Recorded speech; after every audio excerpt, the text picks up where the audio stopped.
Start with Hare Krishna Mahamantra. Hare Krishna, Krishna Krishna, Hare Hare. Hare Ram, Ram Ram, Hare Hare.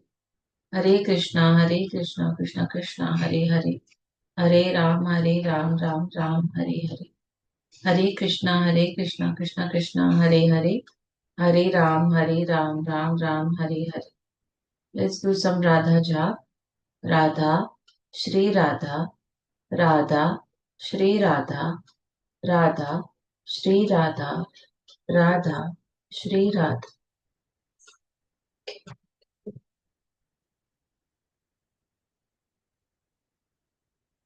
We are reading Bhagwat Geeta as it is by His Divine Grace, A.C. Bhaktivedanta Swami Prabhupada, founder Acharya of International Society for Krishna Consciousness.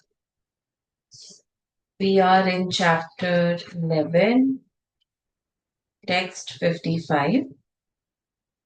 My dear Arjun, he who engages in my pure devotional service, free from the contaminations of fruitive activities and mental speculation, he who works for me, who makes me the supreme goal of his life, and who is friendly to every living being, he certainly comes to me. Let's read the purport.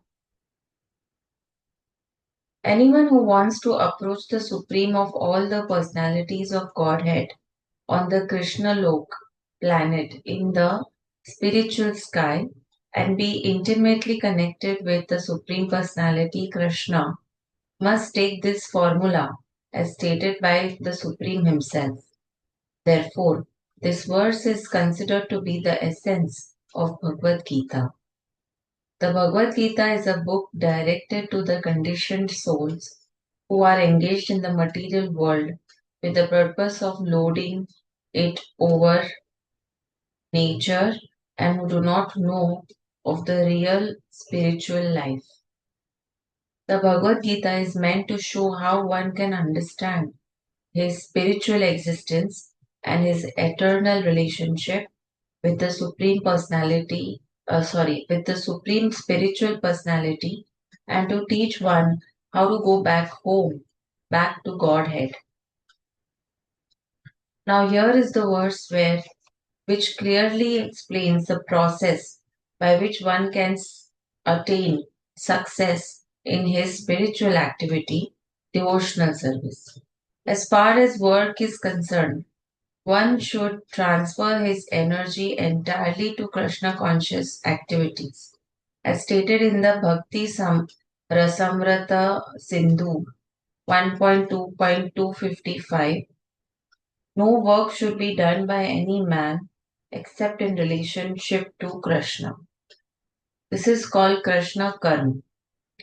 One may be engaged in various activities, but one should not be attached to the result of his work. The result should be done only for him. For example, one may be engaged in business, but to transform that activity into Krishna consciousness, one has to do business for Krishna. If Krishna is the proprietor of the business, then Krishna should enjoy the profit of the business. If a businessman is in possession of thousands and thousands of dollars, and if he has to offer all this to Krishna, he can do it. This is work for Krishna. Instead of constructing a big building for his sense gratification, he can construct a nice temple for Krishna, and he can install the deity of Krishna and arrange for the deity's service as is outlined in the authorized books of devotional service. This is all Krishna karma. One should not be attached to the result of his work, but the result should be offered to Krishna, and one should accept as prasadam the remnants of offerings to Krishna. If one constructs a very big building for Krishna and installs the deity of Krishna, one is not prohibited from living there, but it is understood that the proprietor of the building is Krishna. This is called Krishna consciousness. If, however, one is not able to construct a temple for Krishna, one can engage himself in cleansing the temple of Krishna, that is also Krishna Karma. One can cultivate a garden. Anyone who has land in India at least, any poor man has certain amount of land, can utilize that for Krishna by growing flowers to offer him. One can sow tulsi plants because tulsi leaves are very important and Krishna has recommended this in Bhagwat Geeta. Patram pushpam parphalam toyam. Krishna desires that one offer him either a leaf or a flower or a fruit or a little water, and by such an offering he is satisfied. This leaf, this leaf especially refers to the tulsi. So one can sow tulsi and pour water on the plant. Thus, even the poorest man can engage in the service of Krishna.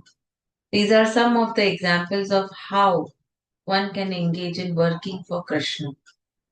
The word mat paramaha refers to one who considers the association of Krishna in his supreme abode to be the highest perfection of life.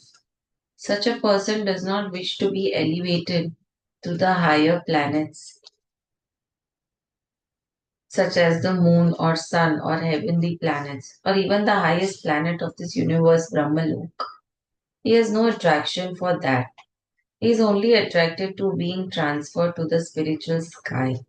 And even in the spiritual sky, he is not satisfied with merging into the glowing Brahma Jyoti effulgence, for he wants to enter the highest spiritual planet named Krishna Lok or Goloka Vrindavan. He has full knowledge of that planet and therefore is not interested in any other. As indicated by the word Mad Bhakta, he fully engages in devotional service, especially in the 9 processes of devotional engagement: hearing, chanting, remembering, worshipping, serving the lotus feet of the Lord, offering prayers, carrying out the orders of the Lord, making friends with Him, and surrendering everything to Him. One can engage in all 9 devotional processes, or 8 or 7, or at least in one, and that will surely make one perfect. The term Sangha Varjitaha is very significant. One should dissociate himself from persons who are against Krishna. Not only are the atheistic persons against Krishna, but so also are those who are attracted to fruitive activities and mental speculation. Therefore, the pure form of devotional service is described in Bhakti Rasamrit Sindhu 1.1.11 as follows. It's a long thing in Sanskrit. In this verse, Srila Rupa Goswami clearly states that if anyone wants to execute an alloyed devotional service, he must be freed from all kinds of material contamination. Sorry. He must be freed from the association of persons who are addicted to fruitive activities and mental speculation. Yes. When freed from such unwanted association and from the contamination of material desires, one favorably cultivates knowledge of Krishna, that is called pure devotional service. One should think of Krishna and act for Krishna favorably, not unfavorably. Kans was an enemy of Krishna. From the very beginning of Krishna's birth, Kans planned in so many ways to kill him. And because he was always unsuccessful, he was always thinking of Krishna. Thus, while working, while eating, and while sleeping, he was always Krishna conscious in every respect. But that Krishna consciousness was not favorable, and therefore In spite of his always thinking of Krishna 24 hours a day, he was considered a demon and Krishna at last killed him.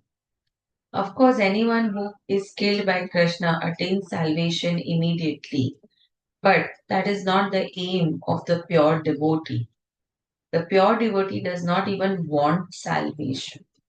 He does not want to be transferred even to the highest planet, Goloka Vrindavan. His only objective is to serve Krishna wherever he may bow. A devotee of Krishna is friendly to everyone. Therefore, it is said here that he has no enemy. Nirvaraha. How is this? A devotee situated in Krishna consciousness knows that only devotional service to Krishna can relieve a person from all the problems of life. He has personal experience of this, and therefore he wants to introduce this system, Krishna consciousness, into human society. There are many examples in history of devotees of the Lord who risk their lives for spreading of God consciousness. The favorite example is Lord Jesus Christ. He was crucified by the non-devotees, but he sacrificed his life for spreading God consciousness. Of course, it would be superficial to understand that he was killed. Similarly, in India also, there are many examples such as Thakur Haridas and Prahlad Maharaj. Why such risk? Because they wanted to spread Krishna consciousness and it is difficult. A Krishna conscious person knows that if a man is suffering, it is due to his forgetfulness of his eternal relationship with Krishna. Therefore, the highest benefit one can render to a human society is relieving one's neighbor from all material problems. In such a way, a pure devotee is engaged in the service of the Lord. Now we can imagine how merciful Krishna is to those engaged in his service. Yes.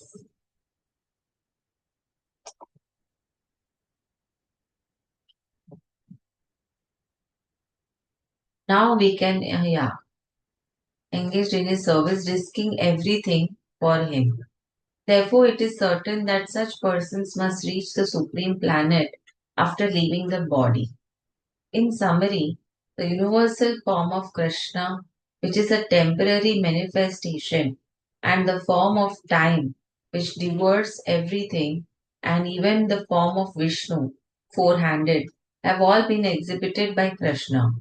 As Krishna is the origin of all these manifestations, it is not that Krishna is a manifestation of the original Vishwarup or Vishnu. That Krishna is the origin of all forms. There are hundreds and thousands of Vishnus, but for a devotee, no form of Krishna is important but the original form, that is two-handed Shamsundara. In the Brahma Samhita, it is stated that those who are attached to Shamsundara form of Krishna in love and devotion can see him always within the heart and cannot see anything else. One should understand, therefore, that the purport of the 11th chapter is that the form of Krishna is essential and supreme. Thus end the Bhakti Vedanta purports to the 11th chapter of the Srimad Bhagwat Geeta in the matter of the universal form. Now we are starting chapter 12. It's called devotional service. Text 1. Arjun is saying, Arjun inquired, which are considered to be more perfect? Those who are always engaged in your devotional service or those who worship the impersonal Brahman, the unmanifested? Let's read the purport. Sorry. Krishna has now explained about the personal, the impersonal, and the universal, and has described all kinds of devotees and yogis.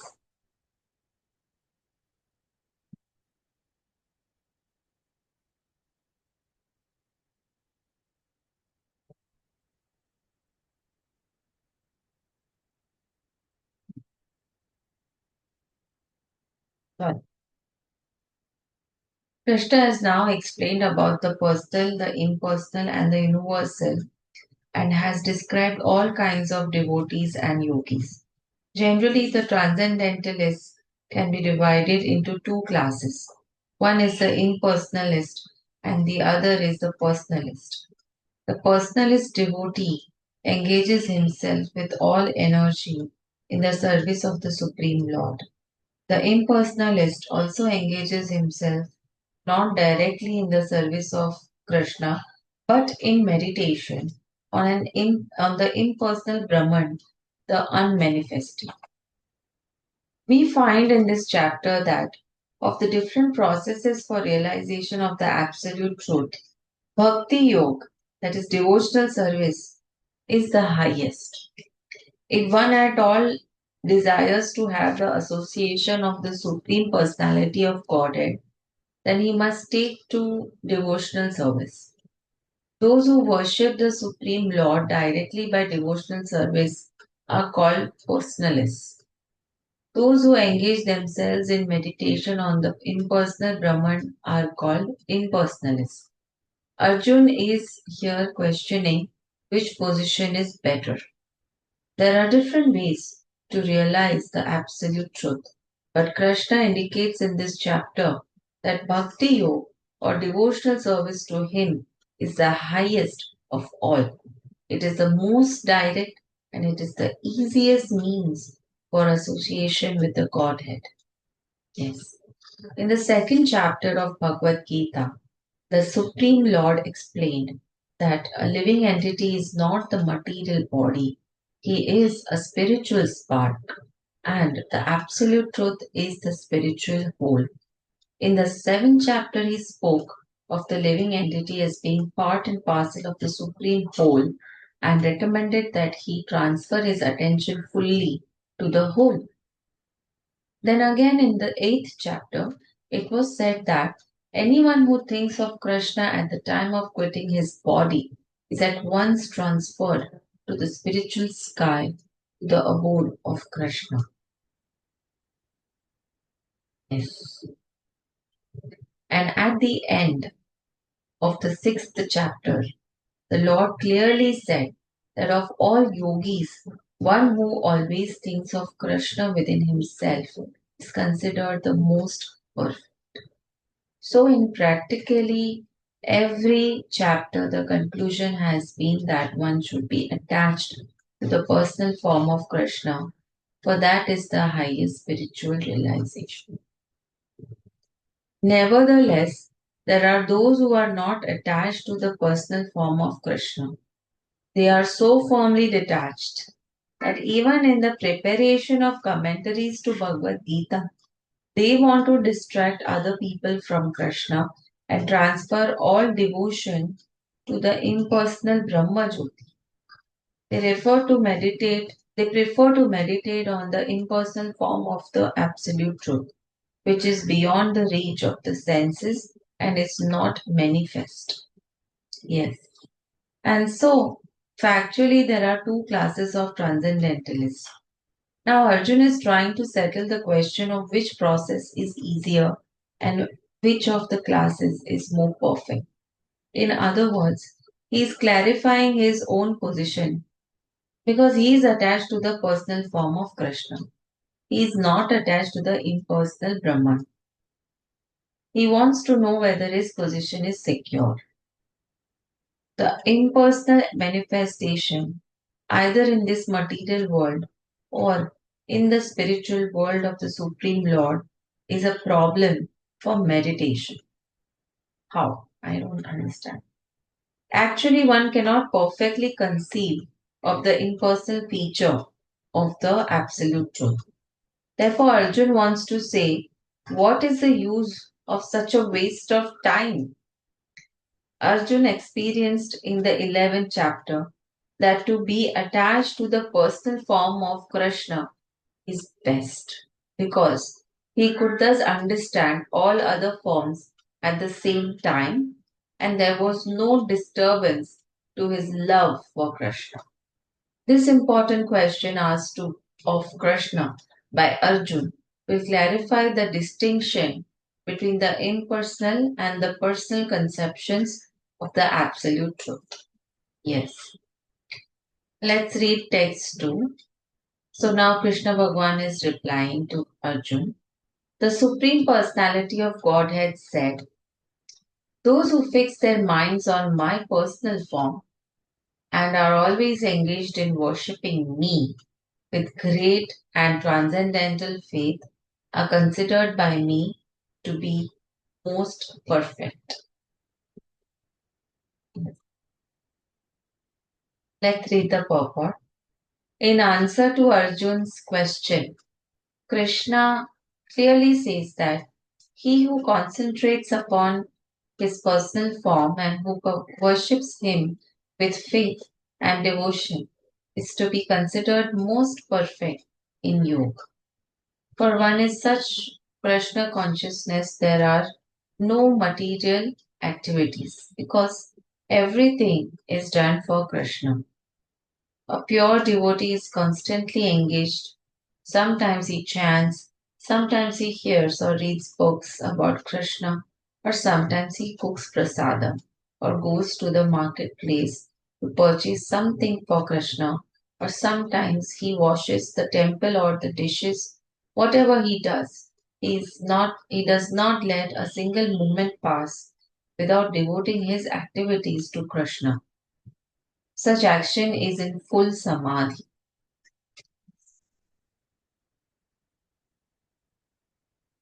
Let's move to text 3 and 4.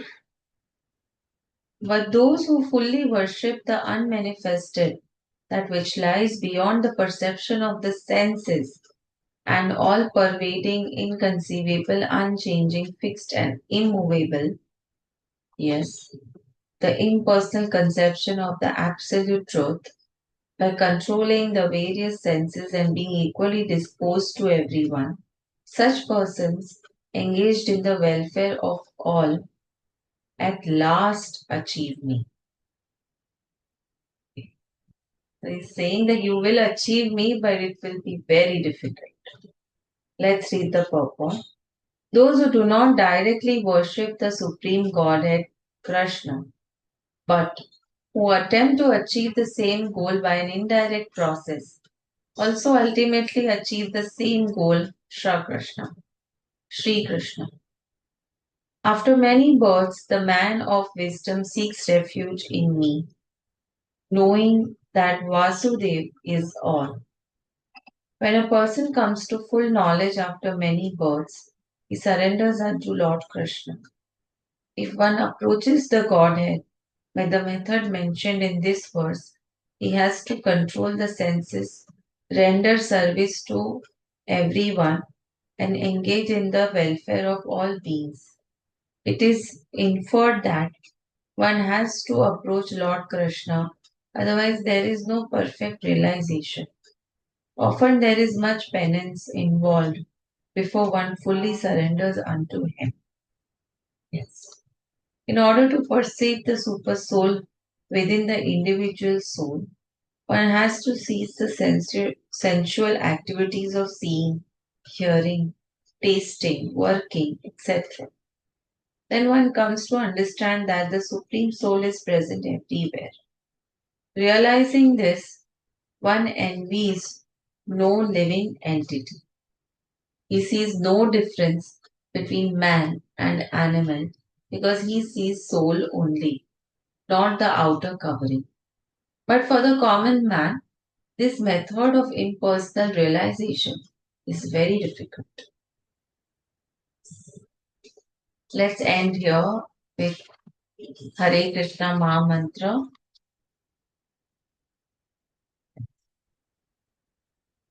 Hare Krishna, Hare Krishna, Krishna Krishna, Hare Hare, Hare Ram, Hare Ram, Ram Ram, Hare Hare, Hare Krishna, Hare Krishna, Krishna Krishna, sorry, Hare Hare, Hare Ram, Hare Ram, Ram Ram, Hare Hare, Hare Krishna, Hare Krishna, Krishna Krishna, Hare Hare, Hare Ram, Hare Ram, Ram Ram, Hare Hare. Let's do some Radha Jap. Radha, Sri Radha, Radha, Shri Radha, Radha, Shri Radha, Radha, Shri Radha, Radha, Shri Radha. Hi, Hi. wait, I just stopped recording once.